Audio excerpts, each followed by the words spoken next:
Hôm nay là ngày thứ 5 kể từ khi Tata rời khỏi nhà.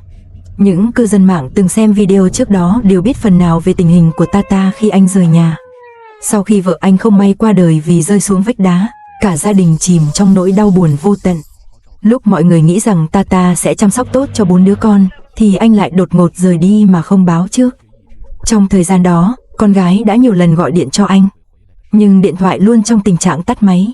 Khi mọi người nghĩ rằng Tata sẽ không quay về nữa, thì ngày hôm qua, con gái bất ngờ gọi được cho anh.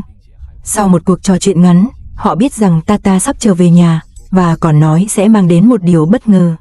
Có thể đến đây nhiều người sẽ nghĩ rằng khoảng thời gian qua, Tata ra ngoài làm việc kiếm tiền. Tiếc rằng kết quả lại khiến người ta thất vọng. Sáng hôm đó, Tata lái xe trở về nhà. Khi nhìn thấy người cha đã nhiều ngày không gặp, các con chạy vội ra xem. Nhưng lúc đó, từ trên xe bước xuống một người phụ nữ. Khi chứng kiến cảnh tượng trước mắt, lũ trẻ bỗng hiểu ra điều gì đó. Cô con gái lớn lập tức bật khóc. Thì ra Tata đã tìm cho các con một người mẹ kế mới. Nhiều người khi xem đến đây có thể cảm thấy hành động của Tata không sai. Dù sao anh cũng còn trẻ, tương lai còn dài, không thể sống độc thân cả đời chỉ vì vợ qua đời. Tuy nhiên, cũng có người cho rằng vợ Tata mới mất chưa lâu, vậy mà giờ anh đã chuẩn bị tái hôn. Điều đó cho thấy anh không phải một người đàn ông có trách nhiệm, và anh không hề suy nghĩ đến cảm xúc của các con. Phản ứng của người bà đối với cô con dâu mới khiến mọi người bất ngờ. Liệu 4 đứa trẻ có chấp nhận cô ấy hay không? Sáng hôm đó, mặt trời rọi sáng chói chang, ngoại trừ cậu con út vẫn còn đang ngủ say, những đứa trẻ còn lại và bà đã dậy từ sớm. Có lẽ vì biết Tata sẽ về hôm nay, tâm trạng của lũ trẻ cũng khá hơn nhiều. Lúc này, bà đang chuẩn bị bữa sáng, còn các cháu thì chơi đùa bên cạnh. Cô con gái lớn vẫn luôn rất hiểu chuyện, lặng lẽ chăm sóc cho em trai đang ngủ.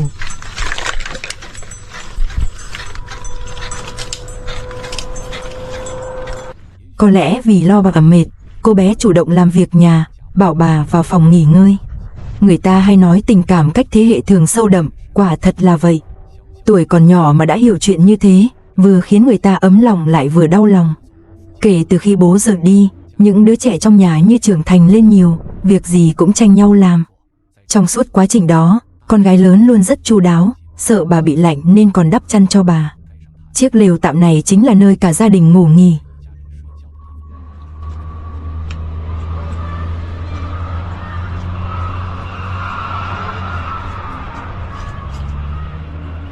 Khi bà ngủ, lũ trẻ tiếp tục chơi đùa bên cạnh. Lúc đó, con gái lớn bất ngờ nghe thấy tiếng xe từ xa vọng lại. Nhận ra đó là xe của bố, bọn trẻ lập tức phấn khích, chạy ào ra xem. Đã 5 ngày chúng không gặp bố, giờ thấy bố trở về, chúng không thể kìm nén được cảm xúc vui mừng. Nhưng lần này trở về, Tata không đi một mình, anh còn mang theo một người phụ nữ. Tâm trạng vui vẻ của bọn trẻ lập tức sụp đổ.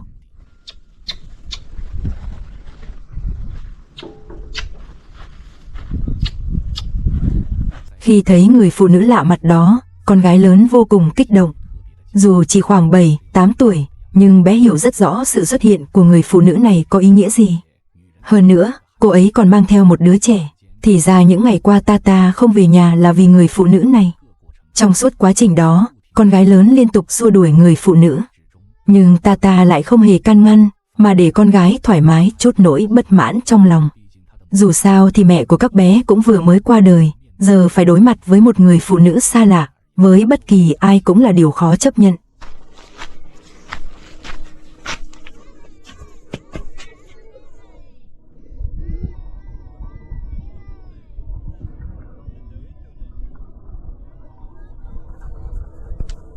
Khi trở về nhà, Tata vội vã đến thăm mẹ mình. Thấy con trai cuối cùng cũng quay về, bà rất vui mừng. Khi thấy người phụ nữ đi cùng, bà không tỏ vẻ ngạc nhiên, ngược lại còn mời cô ấy ngồi bên cạnh. Có lẽ với bà hiểu được nỗi khổ tâm của Tata. Dù sao con trai bà cũng còn trẻ, không thể sống cô độc cả đời. Đáng tiếc là trong suốt quá trình đó, con gái lớn vô cùng kích động, thậm chí tỏ ra thù địch với người phụ nữ và cố gắng đuổi cô ấy đi. Lúc này, đối mặt với các con, có lẽ trong lòng Tata cũng cảm thấy áy náy. Anh biết rằng thật khó để bọn trẻ chấp nhận sự thật này. Nhưng vì cuộc sống của cả gia đình, anh buộc phải làm vậy. Anh mong các con sẽ nhận được nhiều tình thương của mẹ hơn. Để dỗ dành các con, Tata còn mua trái cây và đồ ăn vặt về. Nhưng lũ trẻ lại từ chối tất cả. Có lẽ đó là cách duy nhất để chúng trút nỗi tức giận trong lòng. Nhưng tiếc là điều đó cũng không thể thay đổi được hiện thực.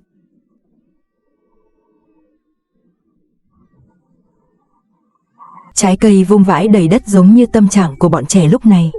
Chúng từng rất mong bố sớm trở về, nhưng lại nhận về kết quả thế này. Với những đứa trẻ nhỏ tuổi, quả thực rất khó để chấp nhận.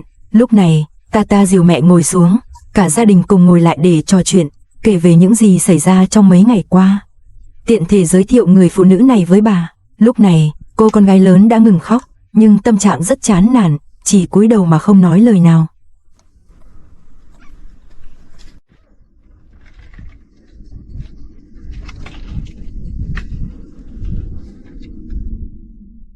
Trong cuộc trò chuyện, mọi người biết được người phụ nữ tên là Yên. Cô ấy đã ly hôn, đứa bé đi cùng chính là con trai của cô, và hiện cô còn đang mang thai đứa con của chồng cũ. Trong những ngày rời nhà, Tata đã gặp Yên và sau vài ngày quen biết, anh cảm thấy cô khá tốt, nên sau khi cân nhắc đã đưa cô về. Dù Tata hiểu rằng các con sẽ khó chấp nhận, nhưng lý do anh làm vậy là vì muốn các con được hưởng tình thương của mẹ.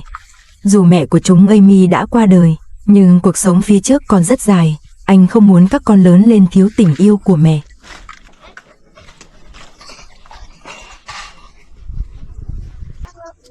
Sau khi kể xong mọi chuyện, Tata đến an ủi các con. Trong lòng anh hiểu rõ, hành động của mình có thể là ích kỷ, và bọn trẻ chưa thể chấp nhận ngay. Đặc biệt là cô con gái lớn trong mấy ngày anh rời nhà, cô bé đã rất nghe lời và trưởng thành. Nhưng khi phải đối mặt với người phụ nữ lạ này, con gái lớn lại không thể chấp nhận được. Điều Tata có thể làm lúc này là cố gắng để 4 đứa trẻ sớm chấp nhận sự xuất hiện của người phụ nữ này, hy vọng mọi người có thể sống hòa thuận cùng nhau. Khi bà định đi pha trà, Yên lập tức đứng dậy giúp đỡ. Dù đây là một gia đình xa lạ, cô cũng hy vọng sớm được hòa nhập. Cô càng hy vọng các con của Tata sẽ chấp nhận sự xuất hiện bất ngờ của mình. Dù sao thì tương lai còn rất dài.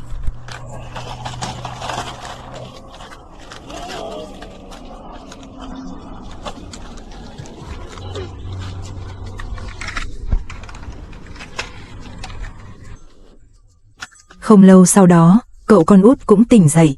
Thấy vậy, Yên vội vàng tiến đến xem. Đối mặt với người phụ nữ xa lạ này, cậu bé không hề khóc, vì còn quá nhỏ để hiểu chuyện gì đã xảy ra. Có thể thấy rõ Yên rất thích đứa bé, không ngừng khen bé dễ thương.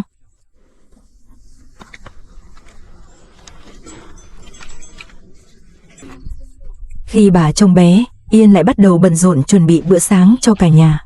Dù đang mang thai và đi lại không tiện, nhưng cô vẫn cố gắng làm được nhiều việc nhất có thể. Để lũ trẻ sớm chấp nhận mình, trong suốt quá trình đó, Yên không chủ động tiếp xúc với các con của Tata. Dù con gái lớn không còn khóc, nhưng khi thấy Yên đưa trà cho Tata, cô bé vẫn tỏ ra phản cảm, liên tục xua đuổi cô ấy đi.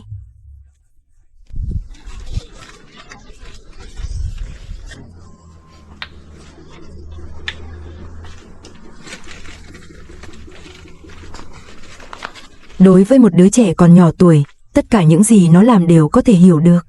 Mặc dù hiện tại Tata đã trở về, nhưng vấn đề tiếp theo mà anh phải đối mặt là làm thế nào để các con chấp nhận Ian. Không biết bạn nghĩ sao về hành động của Tata?